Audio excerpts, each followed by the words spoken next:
A big part of being a filmmaker, a screenwriter, or any other type of creative is that you have to be able to pitch yourself at the drop of a hat. Some of us are really good at this. Some of us need a little bit of help. And some of us can be found curled up in the corner, shaking like a leaf because somebody asked, so what do you do? Stay tuned until the end of the video where I will share a bonus tip that could help you get noticed. Look, there's no getting around it. We live in a world where there are people who are broadcasting every single meal, outfit, shower thought, or career development to anybody who's willing to listen, read, or double tap to like. I have been told on multiple occasions that people have been hired for jobs based upon their social media following. I have been in the room when people with far less skill than is required have pitched themselves into juicy assignments that other people just don't seem to be able to get. So this is what you need to keep ready in case you find the opportunity to pitch yourself to a potential collaborator. You need a personal logline. We've discussed before what a logline is in the context of a screenplay. But here I'm talking about logline for you, the person. The personal logline should highlight one thing that is unique about yourself.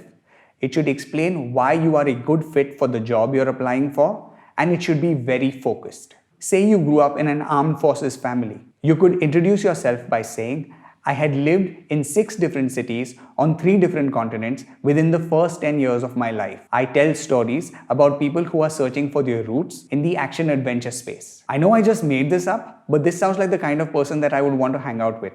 They sound like they have a lot of fun stories to tell.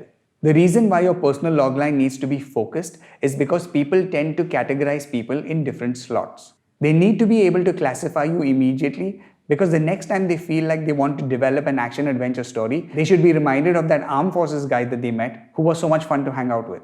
When you are specific, you also provide the opportunity for them to immediately tell you no. Believe me when I say that a swift no is way better and a bigger favor to you than being told a vague maybe. Maybe just means that the loop hasn't been closed and it just sticks in the back of your head, using up valuable brain space that you should be using to develop the next idea that you can sell in case the one you already have is not working out. In addition to the personal logline, you should also have a personal synopsis. You know, when we talk about loglines and synopses in the context of a screenplay, it is always agreed that the logline should be just a couple of sentences and the synopsis should be about a page. Similarly, a personal logline should be a few seconds long and a personal synopsis should be a few minutes. People will only ask about the personal synopsis if they were intrigued by the personal logline. Now that they've asked you a few questions about yourself, this is the opportunity for you to tell them about that action-adventure story you've been developing about the girl who left home after the death of one of her parents. This is also the place where you could tell them about a documentary you made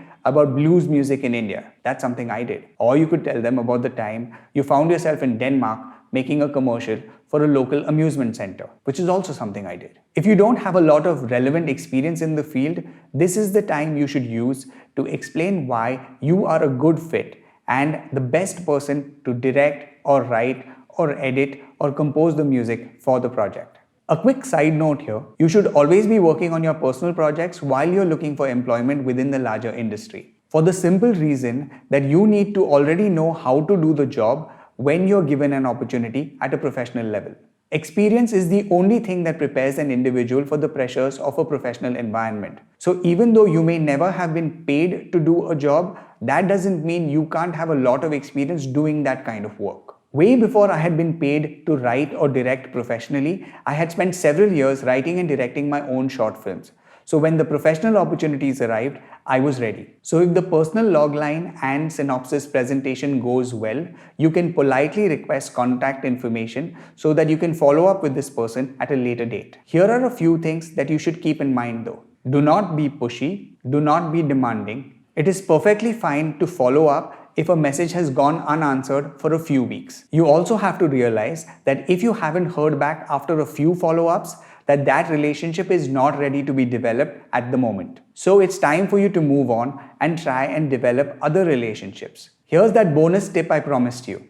Offer your help. Each and every one of us has some sort of skill, a skill that is unique to us that other people could benefit from. Maybe you're a really good dancer, maybe you're a great cook, maybe you are spectacular at organizing closet space for maximum efficiency and access. Whatever this special skill is, find a way to insert that into your synopsis. And you never know, because you were able to help people with your special skill, they might be interested in helping you out as well. And one final thought. When you're reaching out to a person that could potentially help you, try to be as genuine as possible. We live in a transactional world, so people are programmed to be skeptical of the intentions of a person, especially if they don't already know them. I know we are all just trying to get ahead in this business, but it doesn't hurt to be a little human in our interactions. Feel free to call me a hippie uncle in the comments if you think I'm overthinking this. And as always, go create something awesome.